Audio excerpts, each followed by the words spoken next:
Hello बच्चों, let's read the question. The question is which of the following has the shortest wavelength.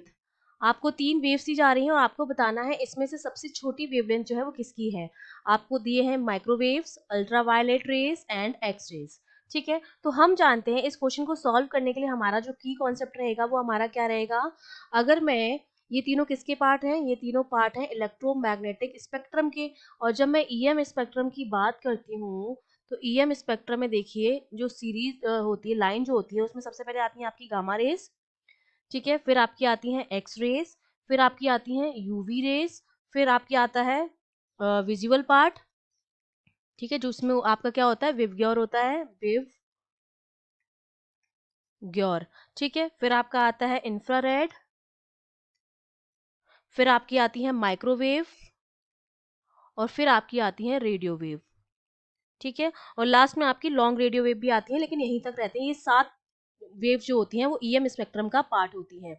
तो अब देखिए, यहाँ से इस तरफ जो हम जाते हैं इस लाइन में इस तरह से, तो वेवलेंथ जो होती है मेरी इंक्रीज होती है. और जब यहाँ से इस तरफ आते हैं तो जो फ्रीक्वेंसी होती है मेरी वो इंक्रीज होती है. इसका मतलब फ्रीक्वेंसी जो है वो गामा रेज की मैक्सिमम होती है, तो इसका मतलब इनकी एनर्जी जो होती है वो भी क्या होती है, मैक्सिमम होती है.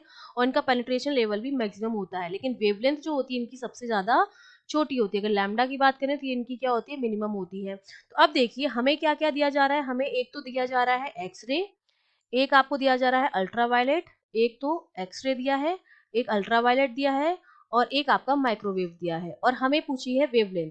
तो वेवलेंथ इधर से इधर चलेंगे तो घटने के अगर ऑर्डर में लिखूं मैं, तो सबसे कम आएगी एक्सरे की वेवलेंथ, फिर आएगी यूवी रे की, और फिर आएगी माइक्रोवेव की. ठीक है, ये क्या है इनका इंक्रीजिंग. माइक्रो इसकी सबसे ज्यादा है, फिर उससे कम यूवी की, और सबसे कम लैम्डा की है, एक्स रेज की है. ठीक है, तो इसका मतलब इसका जो लैम्डा है वो मिनिमम है और इसका जो लैम्डा है वो मैक्स है इन तीनों में से. ठीक है, तो हमें पूछी गई शॉर्टेस्ट वेवलेंथ. शॉर्टेस्ट वेवलेंथ किसकी हो जाएगी, हमारी एक्स रे की हो जाएगी. तो हमारा करेक्ट आंसर हो जाएगा X rays. I hope you understood well. All the best.